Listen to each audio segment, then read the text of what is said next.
Well, today is an exciting day because this is the day when I introduce Izzy to birds. And you'll see me work with Brixton as well, but Izzy, as if you've been following what I do on YouTube, is ahead of where Brixton's at. And so I'm going to go ahead and for the first time introduce Izzy to birds. We're going to go through our normal routine today. You'll see the whole training session, and it may last 15 or 20 minutes, but I think you need to see that just so you can see that there's a variety of elements now that are going into the training. I'm not just doing one thing, but I'm kind of pulling things together so that they understand that obedience goes with retrieving, goes with field control, and then here in a moment, we're going to reinforce retrieving with a bird in a controlled situation. And because I'm introducing a bird today for the first time, I am not going to be using a gun or a blank sound or anything. The rule is that we just ease into handling these birds to make sure the dog's handling the birds well, understands it, enjoys it, no pressure. Then, after I'm getting numerous retrieves, just like on a dummy, after I got numerous retrieves with the dummy, then I'll introduce the gun with a dead bird. So I just killed a bird. I've got pigeons in my garage, which I try to keep pigeons at all times because you can't train bird dogs without birds. And so I killed this pigeon about 20 minutes ago. The first bird you introduce a pup to needs to be a cold dead bird. It doesn't need to be live, it doesn't need to have blood all over it, it doesn't need to be shot. Just a cold dead bird, and then slowly but surely you're going to introduce those other elements like a live bird or a fresh killed bird or a flopping bird or a bloody bird. Well, that comes down the road. We're going to give this dog the simplicity of just a cold dead bird. So you'll see what I do with Izzy here in a minute.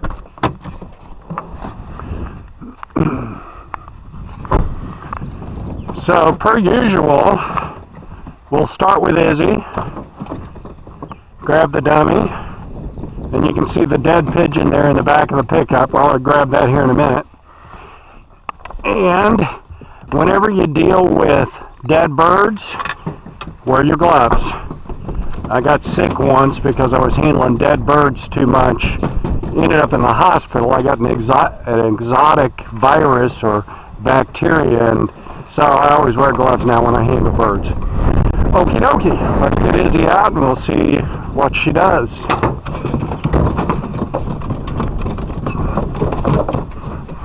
And notice Izzy goes right for that dummy. Notice how she holds it, she values it. Thank you, good girl. Okay.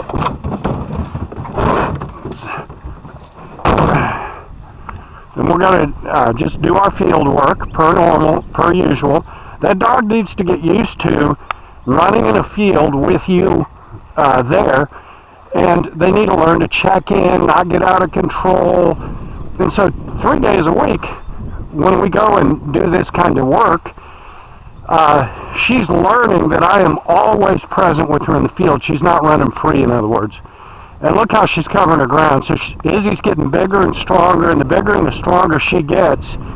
She's not as big as Brixton, but the bigger she gets, the more athletic she's going to get, and she's going to be able to handle the cover, and she'll run bigger. So let's do this retrieve then in a little bit heavier cover, because Izzy has started to use her nose, so she doesn't always have to see the dummy where it lands. What do you think? What do you think, Izzy? What do you think? Izzy! So it went in cover. She found it in cover. Good girl, and she's bringing it back. Good girl, good girl. And she just got it by its rope, but I'm not going to grab it. I'm going to pet her. Give, good girl. And we'll do another one.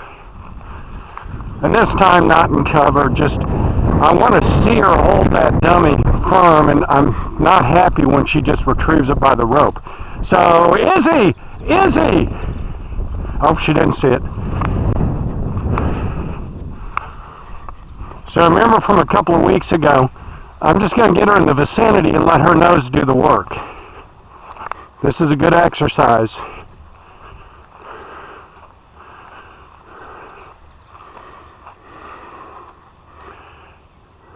And now there's no wind. Izzy, over here.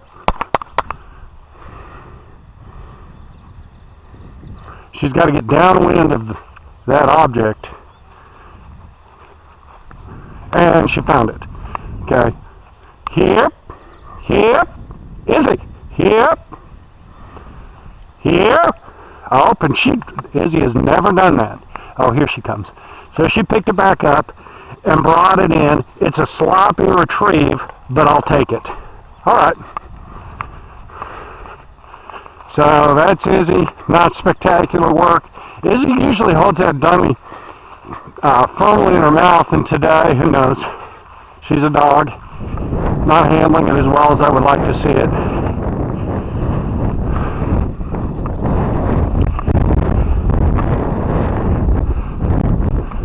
And that's enough for right now with Izzy. I'm not going to give her the bird in this circumstance, because the temptation with a bird is to run away with the bird, to keep it. And I'm not going to give her that opportunity. So let's get Brixton out. And with Brixton likes to run and not come back sometimes. So I carry the leash just as an enticement for her, like a snake on the ground.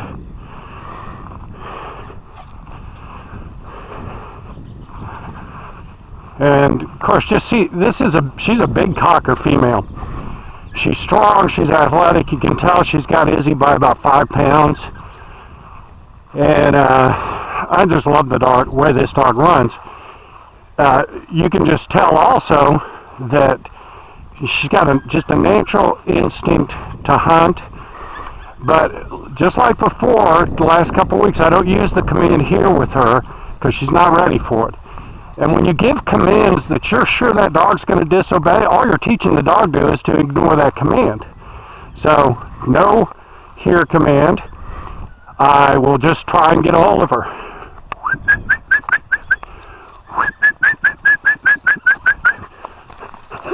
Here, good girl. So, I said here the second I had her in my hands. Now, I've got the leash, and let's just walk her back. And I'll show you the exercise for here for a dog on leash. Make sure it's set. Good girl.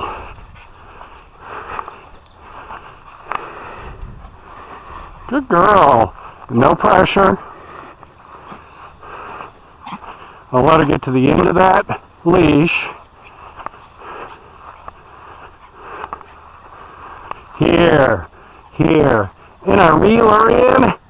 Hold her tight, pet her up. Good girl. She's loving that. Okay. Release command is okay. Just let her run again. I'm not giving her a dummy because I'm not 100% sure she'll come back in with it. It's not a controlled circumstance, and I'm not going to train a dog not to retrieve. And if you're in an area where you think the dog might not bring it back, don't do that. Go to a controlled area with a fenced-in area so you know that it's likely the dog will bring it back or come back to you. Here. So she knows here on the leash, but that's a different thing than when she's off leash. So it's going to just take work and patience with her and no pressure. Kennel. Now we're going to go to our controlled area, and it'll be exciting to see what Izzy does. So I'm just going to leave the camera on. You guys can drive with me as we go to our controlled area. I just got done with a 3-mile run here, so kind of breathless. I apologize, but I always dog train right after I get done running. Seems like a good time to do it. And by the way, I think that's a good rule because you're not going to be all hyped up and anxious after you get done with a 3-mile run. Because I'm a big believer that if you're feeling anxiety or stress, you're going to communicate that to the dog. So it ought to be when you're just calm, you're in a good spot, so that you're not communicating that you pressure or stress to that dog when you're doing the training.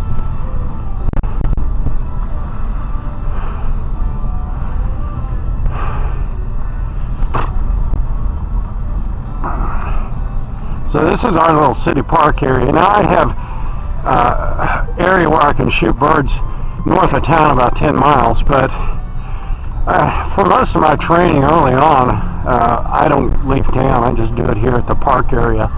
And these guys down here know me, and so I don't bother them and they don't bother me. And we're coming back to this fenced-in tennis court that I've been using for retrieving training. And so with Izzy, we're going to give her a normal dummy retrieve, and then I'm going to replace the dummy with a fresh killed dead bird.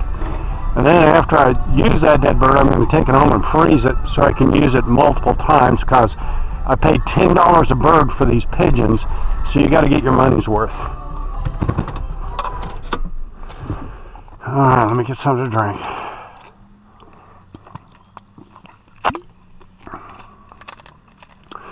So you'll notice I can just let Izzy out of the box, and I'm not worried about her running off. Izzy just wants to please. She's got a stronger desire to please me than Brixton. Brixton just wants to hunt. She was born that way, and it's just going to take training and time and pressure to get Brixton to the point where she will want to come in.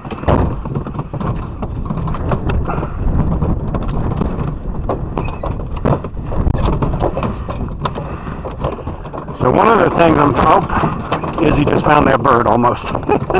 Watch your foot, okay. So I got the dummy, got Izzy, and she knows where to go. We've done this a dozen times now. So we work on this little tennis court.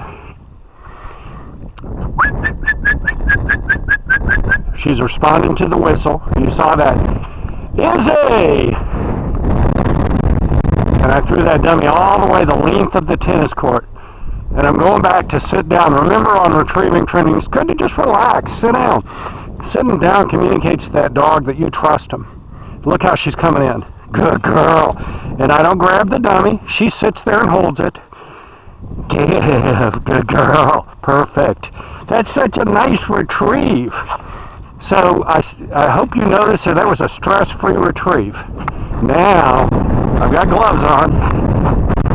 Dead bird. I picked a small pigeon for her first dead bird. Good girl. And now let's see how she does with this dead bird. Grab it by the legs. Izzy! And she did not see that. She chased a feather. And I'm going to pick that bird up, and we're going to make sure that we get a good retrieve on that, because she didn't see the bird. She chased a feather. Let's do it again. Izzy! Izzy! So, there's the bird. Oh, and she's chasing another feather. She's got to get on that bird. Let's see if she'll pick it up. She's picking it up, and she's bringing it in. Good girl! Good girl! Good girl! What a retrieve! Your first retrieve! And I'm not taking the bird. I'm just petting her off. Give. Good girl. All right. There you have the first retrieve of a bird by an English Cocker Spaniel puppy of 6 months of age. No gunshot, but that's okay. She did spectacular.